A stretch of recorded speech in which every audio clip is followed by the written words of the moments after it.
সিজারের মাধ্যমে ডেলিভারি হলে পরবর্তীতে অপারেশন করে সন্তান প্রসব করাতে হবে এমন ধারণা ভুল প্রমাণ করল মগবাজারের আদ্দিন মেডিকেল কলেজ হাসপাতাল। দেশে সিজারিয়ান বেবি প্রসবের সংখ্যা কমিয়ে আনতে সিজারিয়ান প্রেগন্যান্সি রোগীকেও নর্মাল ডেলিভারিতে উদ্বুদ্ধ করছে হাসপাতালটি।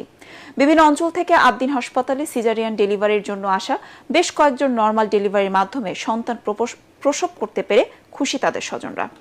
আদ্দিন হাসপাতাল কর্তৃপক্ষ জানান, সিজারিয়ান ডেলিভারির পরও প্রায় ৭৫% মা পরবর্তী সন্তান প্রসবের জন্য নর্মাল ডেলিভারির জন্য উপযুক্ত থাকেন। এতে সুস্থ থাকেন মা ও বাচ্চা। মায়ের পরিস্থিতি বুঝে, তার শারীরিক অবস্থা বুঝে অনেক সময় আমরা নর্মাল ডেলিভারি এনকারেজ করে থাকি। আর সেই ক্ষেত্রে যেটা করতে হয়, একান্ত মায়ের ইচ্ছা থাকতে হবে। যদিও আগের বাচ্চা বিভিন্ন কারণেই সিজার হয়ে যায়, পরবর্তী বেবির ওজন, পানির পরিমাণ সবকিছু যদি ভালো থাকে তাহলে আমরা নর্মাল ডেলিভারির জন্য এনকারেজ করি।